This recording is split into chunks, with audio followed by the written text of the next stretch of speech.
We learned yesterday, nice size piece over here. We tried to do a complete piece over here, so we actually concluded it.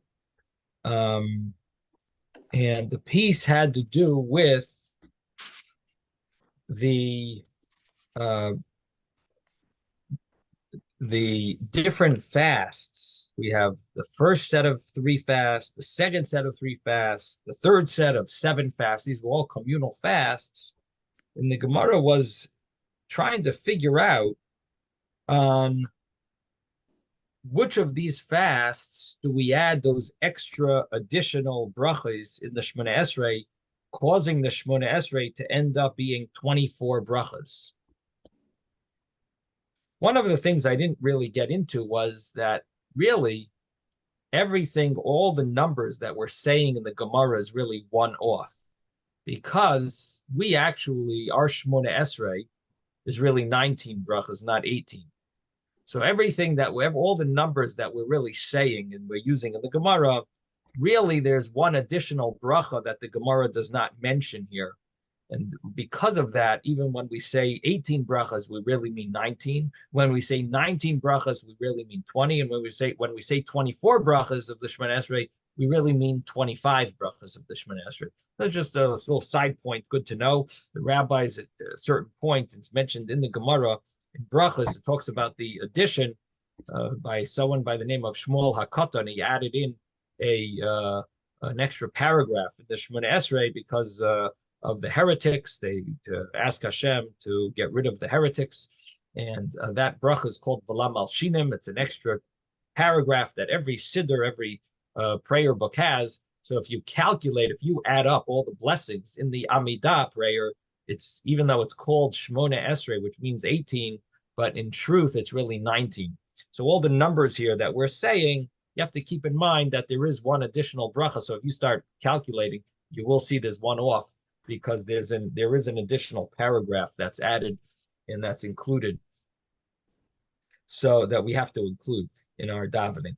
So anyway, the main purpose, the reason we got into this whole discussion here is because we're trying to figure out, when do you add the Anenu prayer?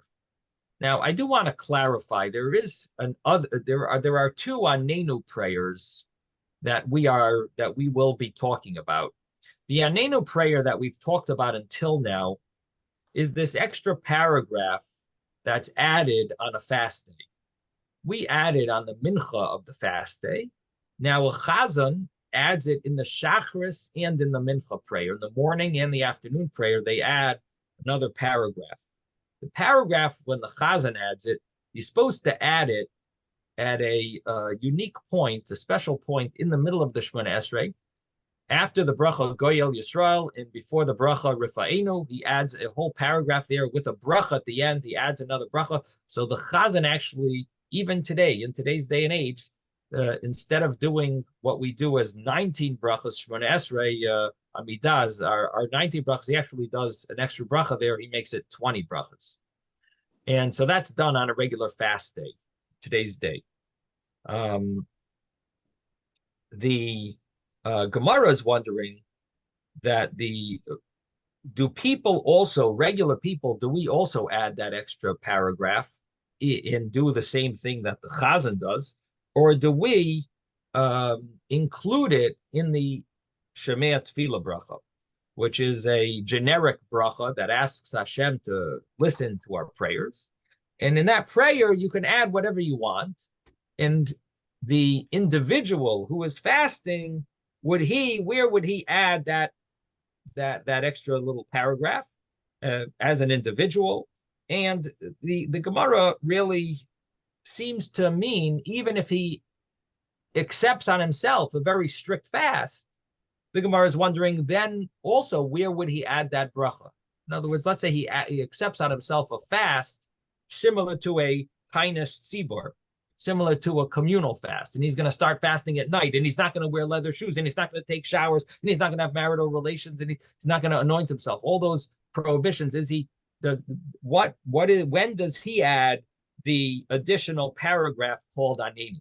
Now, there is another Anenu prayer that we will talk about maybe even later today or tomorrow, and that is Anenu Hashem Anenu Anenu Lakenu Anenu Anenu Avinu Anenu Anenu Barenu Anenu. There's a whole in the Slichos prayers. There's a whole like paragraph asking Hashem to answer us, and the prayer is basically saying Anenu about I don't know 50 times, and we say Hashem, answer us, Hashem, answer us. Answer us, our God, answer us. Answer us, our Creator, answer us. And it goes through a whole list of prayers. So that's another Anenu that it's just important to know that there is another Anenu prayer that we will be talking about as well. And yes, Mordechai. Yeah, you said that the count is off by one for both of them. That it's like 19 and 25 rather than 18 and 24 due to the fact that the Malshinim was added. Exactly. I think when we learned the Masechta Brachos, we learned that back then, because they didn't have a Sidurim, one of the Rabbanim, it took him close to an hour to recall the text of La Malshini.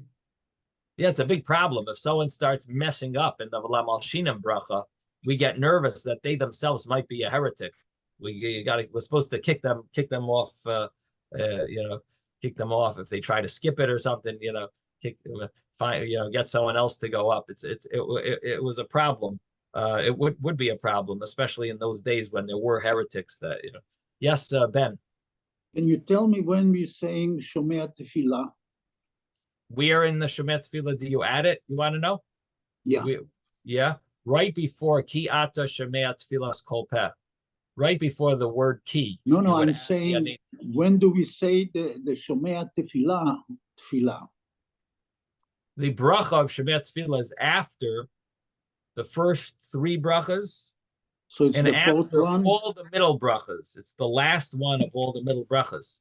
Shemea Tefillah. The last one of the middle. Yes, it starts off with Shema Kolenu. Okay, thank you. Last one of all the middle. So that's what we're talking about. Okay. Yeah, well, that's one option. The other option, it's before Rifa'enu. It's before the Rifa'enu bracha. Okay. So we have two options where to add the Anenu prayer.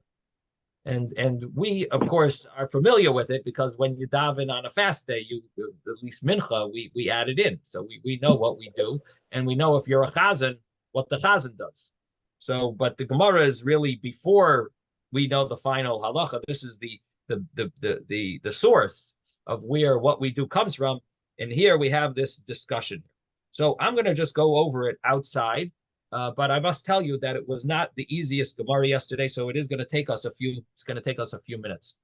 But feel free to ask any questions and interrupt me. So we're starting on page 13b. Again, I'm doing this outside because we already did it inside, but we're starting on 13b. We're going to conclude on 14a at the two dots. That's going to be the review for yesterday. So 13b, we're starting. Where it's where there's a dot in the middle of the page, and it talks about the tzloisa, the tainisa, the fast, the prayer. Excuse me, tzloisa means the prayer, the tainisa of the fast. Heichi mad karinon. The Gemara was wondering where do you add it, and the Gemara said that Rabbi Yehuda told Rabbi Yitzchok, he took him for a walk, and he told him that even an individual adds that paragraph, which is called the Anenu paragraph, he adds it similar to the Chazan, similar to the cantor, the leader. He adds it also as a bracha in its own right, meaning he adds a bracha to the Shemoneh Esrei, and he includes it between the Goyel Yisrael bracha that Hashem redeems Israel and the bracha of Rifa'enu that Hashem heals your nation Israel. So in between those two brachas means after the finishing of the Goyel Yisrael bracha, then you add it right there. So you say a bracha. So this is Rav Yehuda telling his son. Now his son did not agree with him. And his son said, what do you mean? An individual says such a thing. He's going to make a bracha he's gonna make a bracha of it in its own.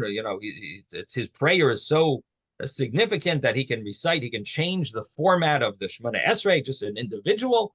I understand that a chazan does that, but even an individual does that.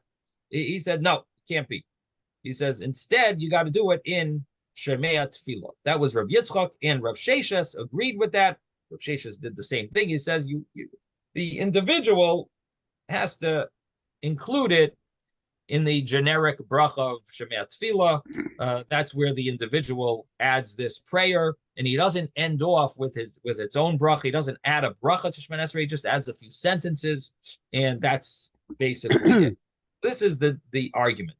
But this argument causes them to want to bring sources. So the Gemara brings questions and sources. One of them is from a brisa that says that a individual says 18 brachas, and a tzibur, a community, says 19 brachas of Shemona Esrei. And again, as I preface this, really what this means is 19 or 20, not 18 or 19. But we're just going to translate the words of the Gemara that it's either 18 or 19. And the Gemara says, what does that mean? An individual says 18 brachas, and a congregation does 19 brachas.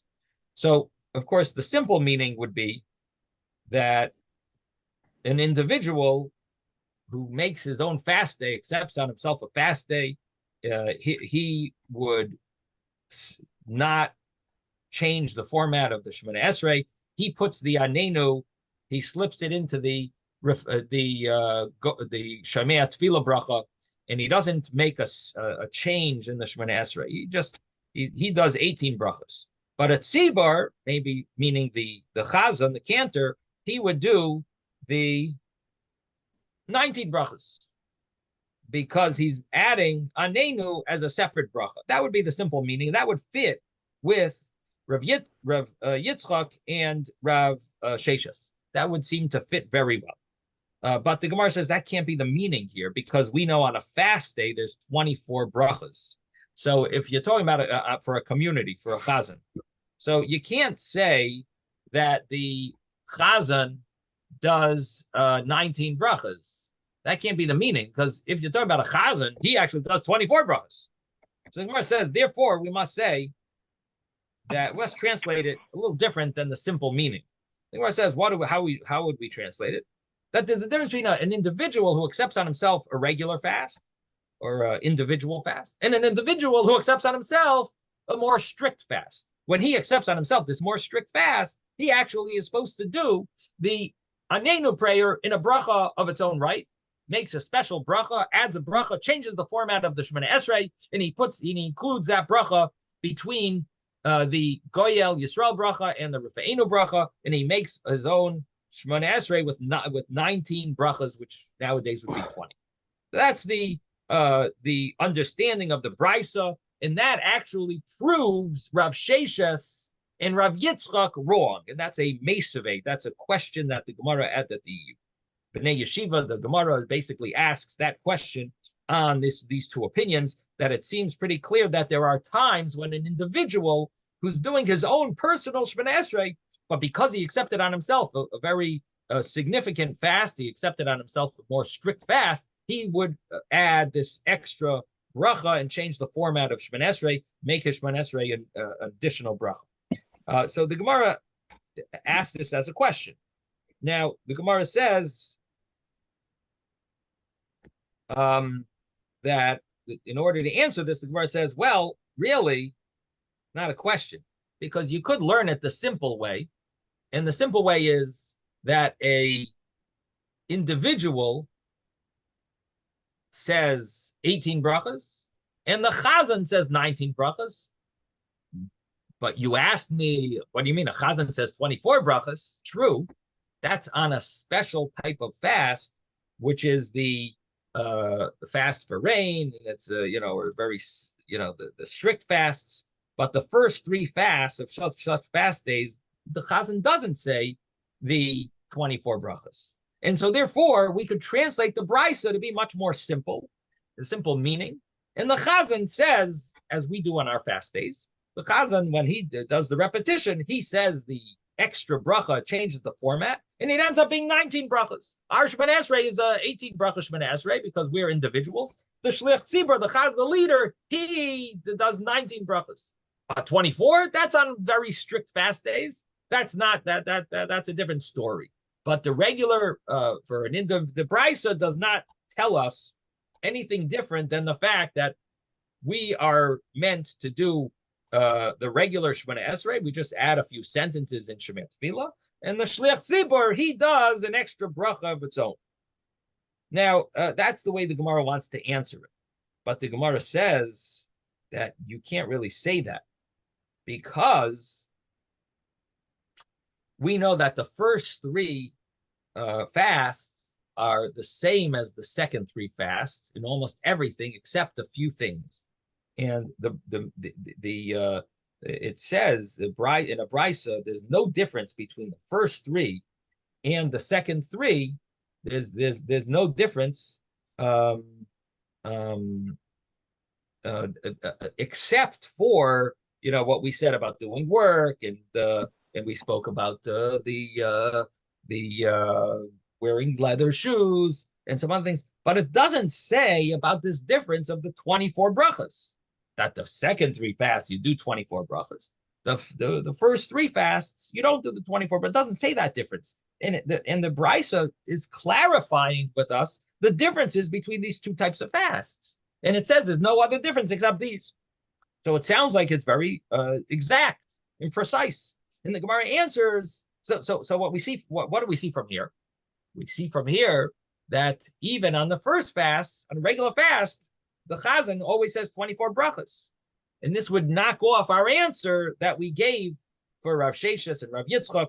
This would knock off the answer, because if all fast days the Chazan always adds in those extra prayers, then it ends up being 24 brachas, and we'll have to translate the brisa differently, and it would actually prove Rav Yitzchak and Rav Sheshes wrong.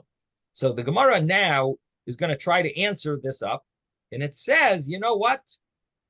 When the brisa says there's no difference between the first three fasts and the second three fasts, it really is not so precise. It left this out. Could have added this also, that there's a difference between how many brachas, how many blessings you add to the Shemana Esrei. It left it out. It wasn't so precise. It's a brisa.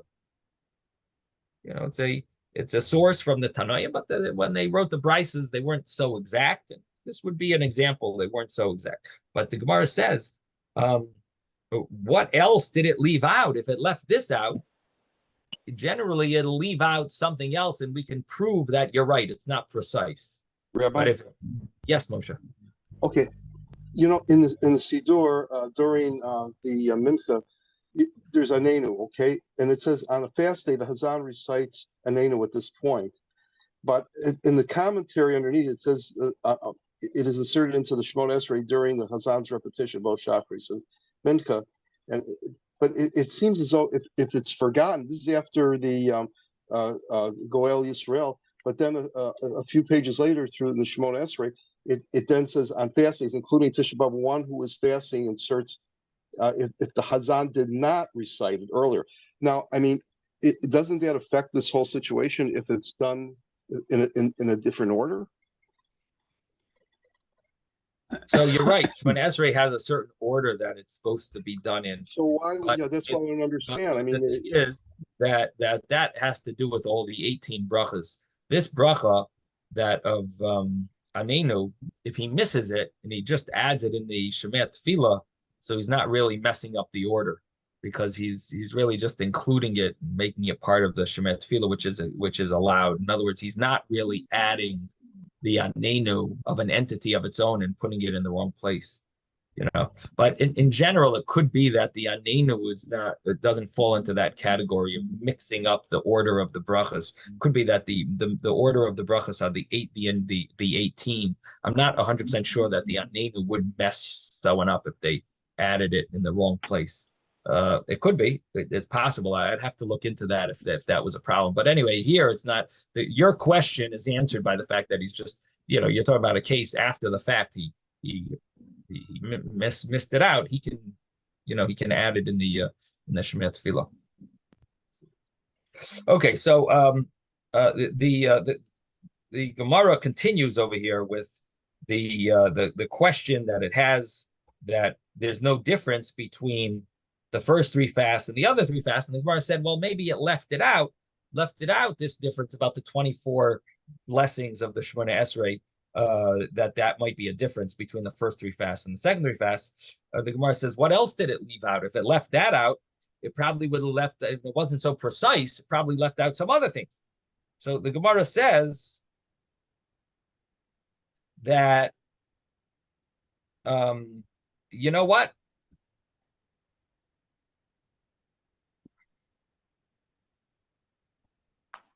The Gemara says, really, we're not talking about the prayers. Maybe that's why it left it out. It didn't leave it out because it's not precise. It left it out because we're not dealing with that dimension of the fast. And that's what the Gemara says. We're dealing with prohibitions. We're not dealing with you gotta add some prayers. Yeah, that's another story. That's another dimension of the fast. But there's no difference with regard to prohibitions of the fast, except the difference between wearing leather shoes and fasting from the night before and doing work and so on and so forth. That's really the difference in the prohibitions. And that's what the Brisa was talking about. And therefore, it could be that it left out the difference of the 24 prayers, because we're not dealing with prayers in that Brisa. And so is there other differences? There are other differences if they have to do with prayer or other things, but not if they have to do with prohibition. So it was precise in regarding the prohibitions, but it didn't talk about the prayers. So according to this, everything goes well. We now have answered our problem. Our problem initially was that we had a Brisa that seemed to prove Rav Yitzchok and Rav Sheshes wrong.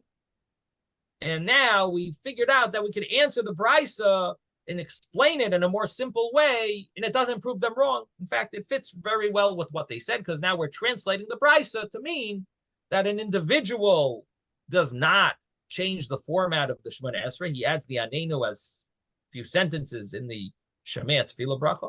And the Chazan, in his repetition of the Shemona Esrei, he does change the format of the Shemona Esrei. He adds a bracha, makes it, instead of 18 brachas, 19 brachas, and adds the Anenu before the blessing, asking God for healing. He adds it right there. And that is what the Brisa is saying. And Rav Sheshes and Rav Yitzchok, they both basically said the same thing, that an individual doesn't change the format. And that would mean that the Chazan could change the format, but the individual doesn't. And so the Brisa would fit. Now the Gemara says, but we might be able to answer this a little differently. So the Gemara is going to try to come up with another way of reconciling this problem. And what is that? It's going to answer this initial. We got a little stuck here with this Brisa that says that the first three and the second three, that there's no differences between. And why doesn't it mention about the 24 brachas? The Gemara says, you know what? Instead of answering that the Brisa is not talking about prayers, it's talking only about prohibitions, we can say, you know what? It's also talking about prayers. But you know why it doesn't mention the difference of the 24? Because guess what? Even the second group of three doesn't do the 24 brachas. So you know why so that's why it doesn't say there's a difference between the first group of three and the second group of three fasts. It doesn't say about the first group does 18 brachas, or the Chazan does 19 brachas. And the second group of three fasts, the Chazan does 24 brachas. It doesn't say that. You know why it doesn't say it? So the first answer that we gave was it doesn't say it because we're not talking about prayers, we're talking about prohibitions. Second answer is the Gemara is saying that it doesn't mention it because it's not even true. The second group also doesn't do the 24 brachas. The third group is what does 24 brachas. Third group of 7 fasts, that group does the 24 brachas. The second group of 3 fasts, they don't do the 24 brachas. So the Gemara now has to try to figure out if that's correct. So the Gemara ends up, questioning, do we have any proofs about the third group, about the second group of the 3 fasts Do we have any proofs? So the Gemara tries to bring a proof with another brisa. What does the other brisa say? Other brisa is very similar to the brisa we just mentioned, and it tries to tell us the differences between the second group of 3 fasts and the third group of 7 fasts. And it compares these 2 groups, and it says, what are the differences? And it gives us the differences about Masriyan, which we'll soon learn about, that we cry out, and Noyalin, we close the shops. That is the difference. That in the second group of 3 fasts, we don't cry out, close the shops. And in the third group of 7 fasts, we cry out and we close the shops. That's the differences between the second group, which consists of 3 fasts, and the third group of fasts, which consists of 7 fasts. Those are the differences. And you know what? It does not say anything about the 24 brachas. What does that imply? That implies that even the second group that consists of 3 fasts, you also do the 24 brachas. Because otherwise it should have said it here that there's a difference between the second group of fasts and the third group of fasts. Second group does 19 brachas, the third group does 24 brachas. It doesn't say that. So it sounds like the second group does 24 brachas.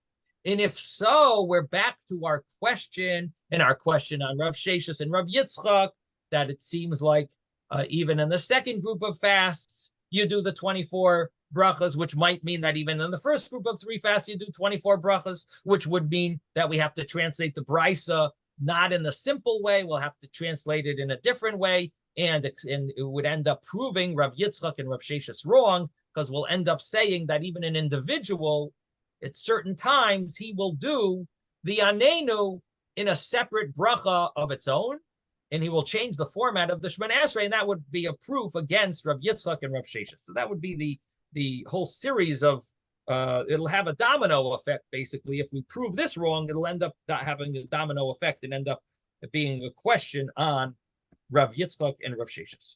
So the Gemara now has to answer this about this brisa, because this brisa doesn't say the difference of the 24 fasts. The Gemara says, you know what? It's not precise. Because the Gemara says it actually, and here's where we turn the page, we're on page 14a now.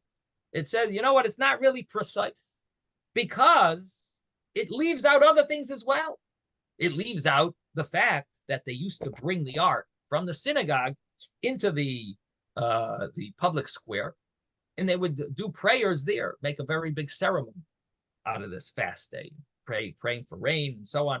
So it leaves that out, which is quite an important part of the ceremony, rituals of the fast of the third group of fasts. And it doesn't mention that on the third group of fasts you do that, and on the second group you don't do that, even though it's trying to tell us the differences. So since it left out what we call the teva, the ark ceremony, the removal of the ark into the public square, it left that out. It also left out about the 24 blessings of the Shemoneh Esrei.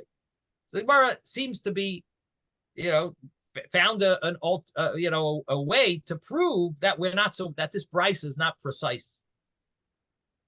But the Gemara says, no, that's not a good source to say the brisa is not precise, because there's a reason why it left out teva. We're not really dealing with things that are so public, which I think means everyone knows about that. It's so obvious. Everyone knows about it, that it doesn't have to tell us, and it doesn't mention the teva thing. But the Shemoneh Esrei, the 24 brachas of Shemoneh Esrei, that's something that's more private, more hidden, and therefore the brisa should have mentioned the difference, that in the second group of fasts we do the Chazan does 19 blessings, and in the third group, which consists of 7 fasts, the Chazan does 24 brachas. It should have said that, and it didn't. It sounds like even in the second group of fasts, the Chazan does 24 brachas. And we're not satisfied with saying it's not precise. So the Gemara then says, you know what?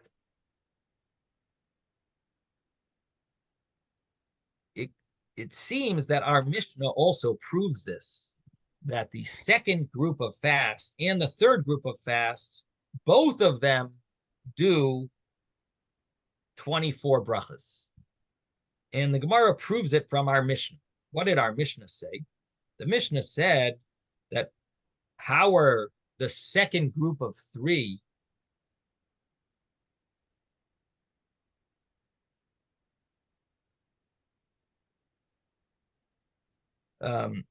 excuse me, how are the ma'elu yaseres al harishonis? How are these fasts, meaning the group of 7 fasts, how are they greater than the earlier fasts? So it says that it's greater, that in these, the Mishnah said, we cry out and we close the shops. But it doesn't say the difference of the 24 brachas. Sounds like even in the second group of 3, you do the 24 brachas just like the third group of 3. The Chazan says 24 brachas. That's what it sounds like. But, oh, you want to say, no, the Mishnah wasn't so precise. The Mishnah wasn't precise. Left it out.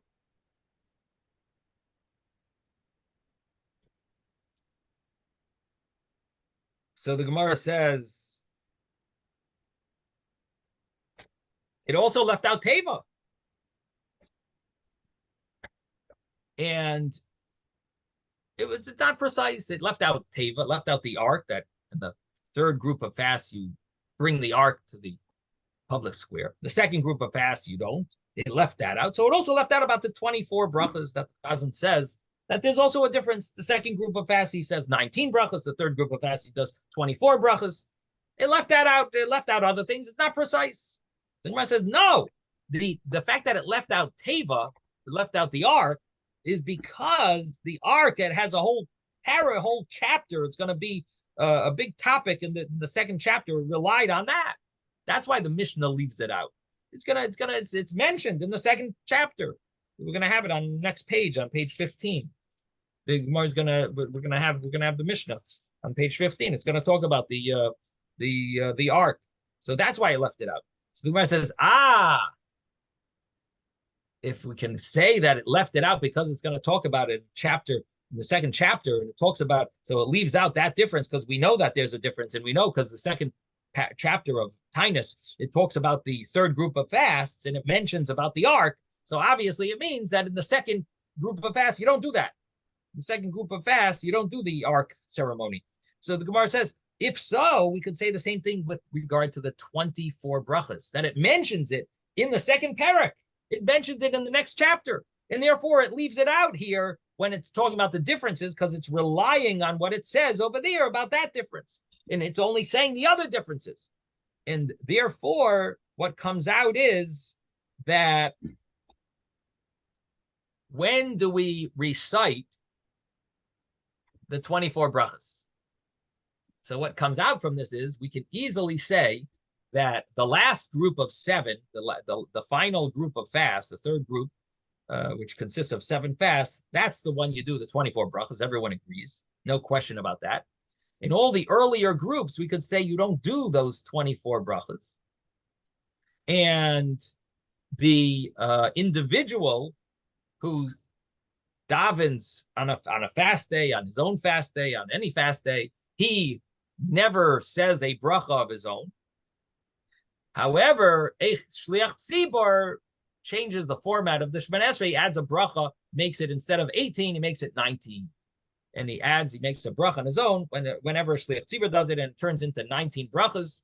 And that's the meaning of that brisa, and that will fit with Rav Yitzchok and Rav Sheshis. Now, we don't necessarily have to learn the brisa this way, but this is a option to learn it, and it fits with Rav Yitzchok and Rav Sheshis. So the Gemara now says, so what's the final conclusion?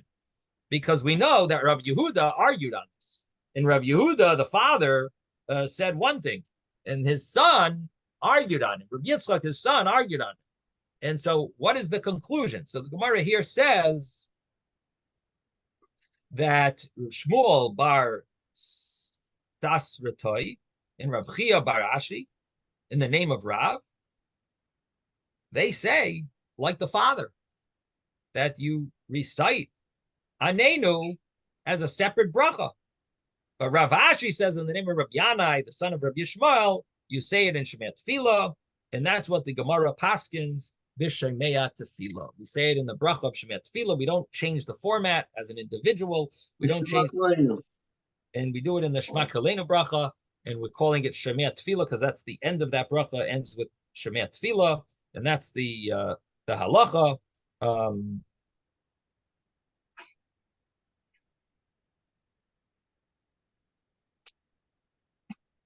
Now, what about on Shabbos? If you fast on Shabbos, when do you do it?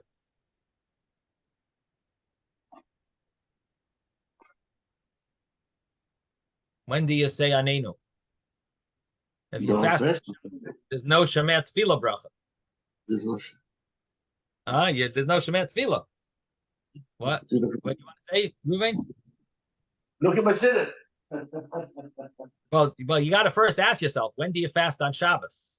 We don't fast on Shabbos. Yeah, it's considered an Aveira, isn't it? So why you wouldn't say Anenu, right? So there's no Anenu. But I'm not so correct. There is a case where you do fast on Shabbos, and that's called Yom Kippur. Well, Kippur, you don't say Anenu, so that's not a problem. Bad dream. But in a dream, Mordechai has it. When you have a bad dream, you could fast. I think you push it off till Sunday. No, you fast both. You fast on Shabbos, and then you got to make up for fasting on Shabbos. You got to do a kapara. You have to do an atonement. So when you say Anenu, when you fast for when do you say Anenu on Shabbos? When do you say the Anenu? Good question. So the answer is that on Shabbos you say it right before you say Yiyu L'Rotzein Imrei Fi. The end, right before you take your steps back. You add it there in the end of the Shemona Esrei.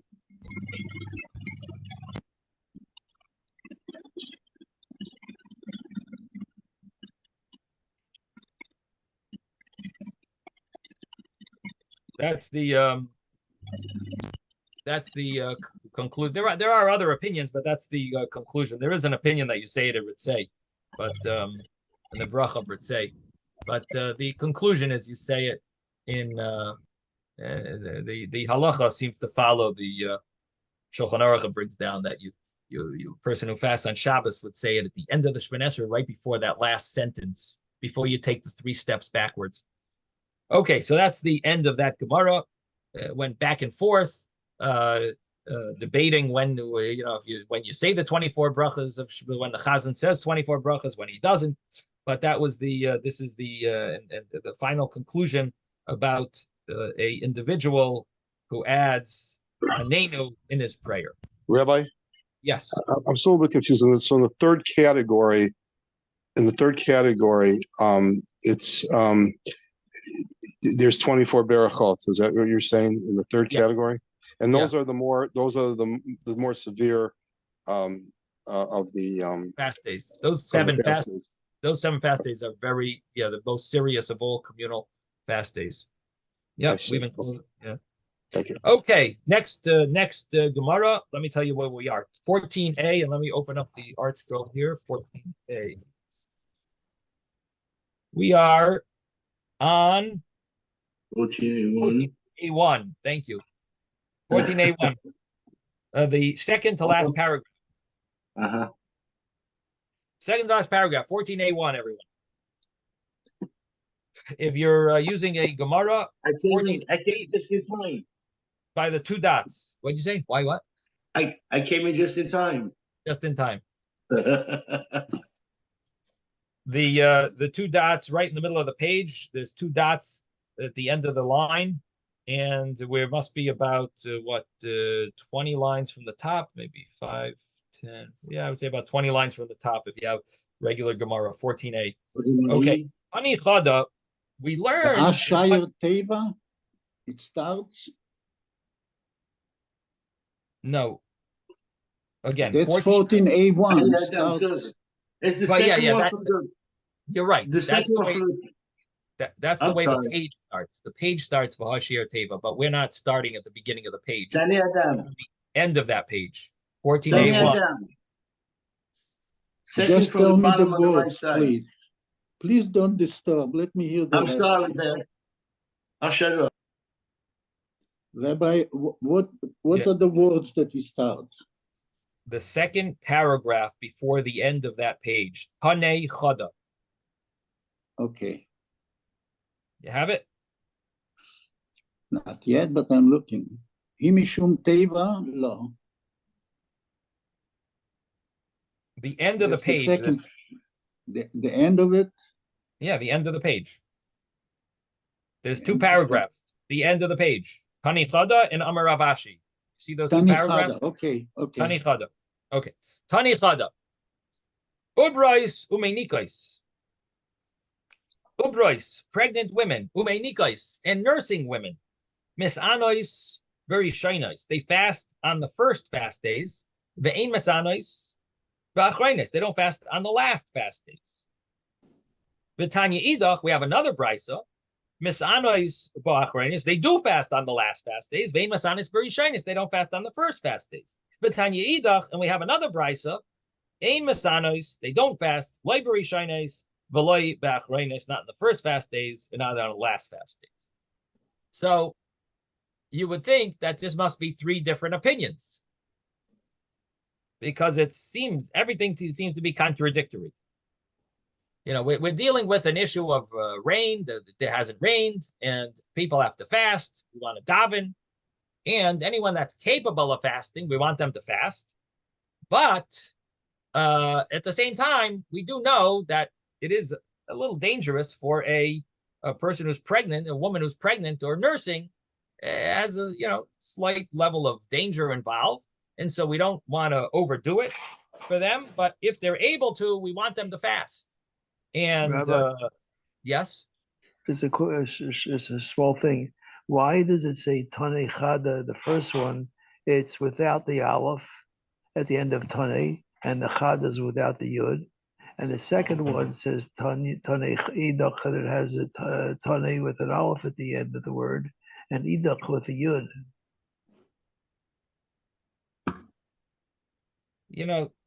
It's a good question. It seems to be just the style of writing. I'm not the grammar. Tanya and Tani. Well, Tani means one brisa taught. Vitanya, idach. Yeah, I guess it. Vitani idach. Vitani. It could have said Vitani idach. I think Vitani idach. Tani idach. It says Vitanya idach. My answer to you is this: Tani chada is more of a verb. One brisa taught. The other brisa, Vitanya idach, could mean, and there's another brisa, meaning it's not a verb. There is another brisa, and in another brisa, this and this. So it doesn't use the word tani. It just skips it out. But it could say Vitani, Vitanya idach. We learned it. We taught in another brisa, but it just says that Tanya. Tanya is like the noun, brisa. Tani is the verb. So that would seemingly be the meaning of it. Now, why does it say it that way? It could have said, but Tani idach, we also taught in another one. It could have said that. It's just the style. It says Tani of the verb first, and then it says the West. It doesn't actually add the verb. It just says in another brisa. And you should understand it taught in another brisa, but it doesn't actually say those words. Okay, so anyway, so Tani chada, one brisa taught that the they fast on the first fast, but not on the last. Another brisa is they fast on the last, not on the first. Another brisa is they don't fast on the first or on the last. So Amar Ravashi says the koit emtzeisa biyadach. You take the middle fasts as the fasts that these nursing and pregnant women have to fast. Dimatartzon kulhu, and then you will answer all of these brises. What does this mean? how are you going to answer them that they all agree? So the way to answer them is as follows. Actually the easiest way to do this is if we just read it in the Rashi. So if for those that have Rashi, Rashi is on the side of the page. Nekoit Metziasa b'yadach. It's on the side of the page, probably about 25 lines from the top. No, about 30 lines from the top. No, maybe 25. Maybe about 30 lines from the top. Nekoit Metziasa b'yadach. Kolaimar, so to say. Tritz answer these three brises as follows. They would fast on the middle three. So they didn't fast on the first three. These women who are nursing or pregnant, they don't fast on the first three fasts. The community fasted, but they didn't. And they wouldn't fast on the last seven, but they would fast on the first three. And it'll answer all of these brises. When it says the first ones, they fast and not the last. When it says first, it doesn't mean the first, meaning the first set out of all three sets. It means the first set out of the last two. So this that it says the first, it means the earlier ones. Hanach Rishonis, Lav Rishonis Mamish. It doesn't mean the first Lav Rishonis Mamish. It means the middle ones. Denu Lav Rishonis Lachronis. The first ones to the last ones. I mean they're the earlier ones to the last ones. So it says that they would fast in the first, but they don't fast on the last seven. They wouldn't fast on the last. They keep on the Shevaninu because they're seven fasts. We're not going to stress the pregnant and nursing women to have to fast in those. They're not going to be able to handle all seven. So we just say don't fast those because it's too much. You can't pressure them to fast so much. How about the brisa that says that they fast on the last fast, but they don't fast on the first fast? The last fast means the middle ones because it's the later ones. It's not the latest ones, but it's the later ones. Rishonis mamish. And when it says the first ones that they don't fast, it means the first ones mamish exactly. They don't fast on the first ones. Hashem's anger is not so strong yet, meaning that it hasn't rained yet, but the anger hasn't presented itself so much that it's, once it gets later, then it's really much more serious. At this point, the anger of Hashem hasn't reached that level, and therefore they don't have to fast. We don't consider the first three as serious as the middle three. It's a style of language that it'll call the middle, the first ones lachreinis, because they're first to the last. And you could call the middle ones could be called the first because they're first to the last, and the middle ones could be called the achroinis, the last ones when you talk about the first. So it could be called the first when you deal with with the second and third. The middle could be called the first because it's first to the last, or it could be first, or it could be last to the first, to the first. Even though it's not the third, it's the second, but it could be called last. So now we're going to go back over the brises, how to learn it. So we just did Rashi. We're going to do the Gemara. But yes, Ben, what would you like to add? I think they are trying to excuse something because all they had to say previous or following or whatever, didn't say first or second, third, fourth, whatever. To explain it, they really have to say the previous ones or the following ones. But if they say the first and second, and then they say, well, the middle ones are actually the first for the last. But the last are after the middle ones or whatever, they're confusing you. They're confusing you. There's no question Yeah, about if that. they say Well, those are the following and those are the previous, then you know. right. But the thing is that the way Mishnayos and Brises were taught, often they were taught in somewhat of a cryptic way. And my understanding is that there's a reason. The reason for it is that they wanted you to need to have a teacher. They didn't want people to just say, "Oh, I can, just pick It's this simple. up." And it's simple. You need to have a teacher because it has to be taught through a tradition, through passing on the tradition from, from one generation to the next. And so I believe that's why the Brises are sometimes very unclear. Even Mishnahs are also unclear. Yeah. Another point that is interesting that what you find is anything that's really good is always hidden. And nothing, generally good things, just think about wine. Wine, it takes, first of all, it's hidden in the grape. Then you gotta ferment it. Everything is it takes a lot of work. All good things, you can't just become a doctor overnight. You have to go through years of studying and then internship. Everything takes time. Any good thing takes a lot of time, and so therefore, sort of like they hid the Torah, all the secrets of the Torah. Where do we have the Kabbalah? You can't just open up a Kabbalah book and read it.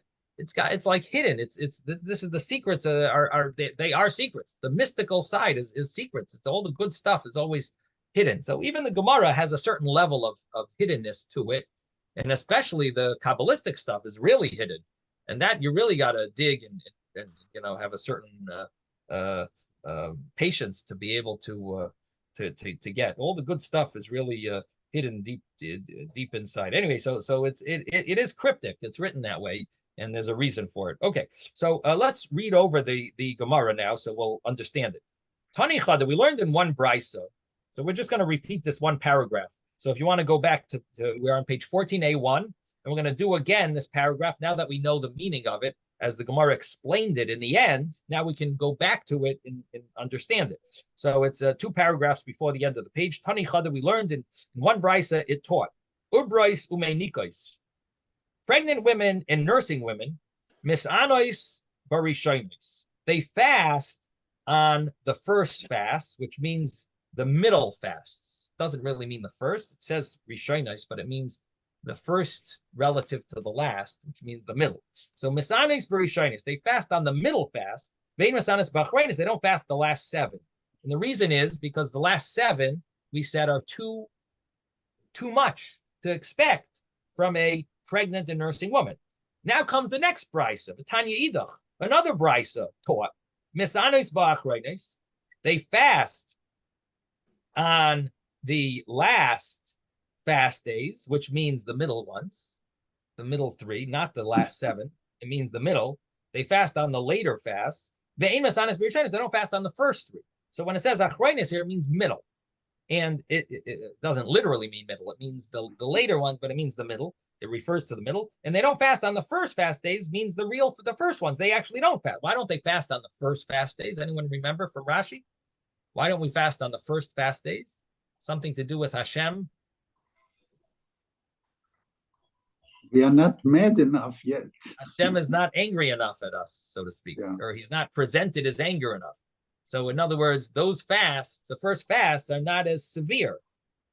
So the pregnant and nursing women don't fast on the first fasts, on the first 3, but they fast on the middle ones. But Tanya Idach, and then we had another brisa, and this is the one that Ben would like. It says very clearly, Ein Masanis, they don't fast, Loi Barishonis, not the first 3, but Loi Bachonis, not the last 3, but they do fast in the middle ones. So that final brisa is almost like what we say in the davening. Comes the third verse, and it gives a clarity to the other 2. It gives it mediates with the other 2. It explains the other 2. Here comes the third brisa, and it gives a little more clarity that you don't fast the first ones or the last one, but it doesn't say anything about the middle, because the middle ones you do fast, and that's the answer to all of these brisas. That actually it works with the middle ones the middle ones are the only ones that the pregnant and nursing women fast. And that's what Rav Ashi says. Take this, the middle ones in your hand, and in other words, understand that those are the ones that she fasts, and then you'll answer all the other the other two brises. Okay, all three brises. Now the Gemara, we're going to continue, and we're up to the next page 14a2 in the Art Scroll. Ma elu yaseris al rishonis. How are these 7 more strict than the rishonis? Here again, it uses the same term, Ben. It says the rishonis means the previous 3. It doesn't mean the first 3. Right. It means the middle ones. Previous one. It means the middle ones. But it uses the term rishonis, the Right. first. How are these more than the rishonis, the earlier ones? And it says, what is the difference? How is it different? That on these you cry out and you close the shops. They lock the shops. So the Gemara says, "B'mai masriyan." How do they cry out? With what? With what do they cry out? What is it referring to? So the Gemara has an argument here. Rabbi Yehuda Amar b'shofars. Rabbi Yehuda says with shofars. Now, it's interesting because there's a whole discussion if it really means shofars or trumpets. So there are times when it says shofar could mean trumpets, but so there's a discussion among the commentaries if it really means a shofar or trumpet based on other Gemaras and other Gemara and Rosh Hashanah. But anyway, we'll just translate. The Gemara uses the word shofar. So it says, Rabbi Yehuda says they cry out with a shofar. What does that mean? That the last fast days, they would use a shofar to blow shofar sounds during those extra prayers that they would add. In the Shemona Esrei, they would also blow with a shofar. Rabbi Yehuda, Berei, Rav Shmuel, Bar Shelas, Mishmei Derav, and another person by the name of Rav Yehuda, but this is not the regular Rav Yehuda. This is Rav Yehuda, the son of Rav Shmuel Bar Shelas, in the name of Rav. He said, Amar, Ba'anenu, with a prayer called Anenu. And here is the Anenu prayer that is not the Anenu. It's not the Anenu that we were talking about earlier today. This is the Anenu prayer that's in the Slichos, where we say Anenu about 50 times, and we just beg Hashem, please answer us, Hashem. We use many different descriptions of Hashem. Hashem, please answer us. Anenu, Hashem Anenu, Anenu, Lakeinu Anenu, Anenu, Bereinu Anenu, Galenu Anenu, Darshenu Anenu. We refer to Hashem and all the different praises of Hashem. We say, answer us before and after. Each word is preceded and succeeded with the word Anenu. Answer us, and each of the middle word is a description, is a praise for Hashem or Hashem's name. So that prayer is also called Anenu. So the Gemara is understanding that the word Masriyan either means shofars, it either means with a shofar or trumpet, possibly, or it means that they would say this Anenu prayer, and that's what it was added on the last 7 fast days. We're going to stop here. Sei gesund, everyone. Have a wonderful day. Thank you, Rabbi. All right. Have a good day, everybody.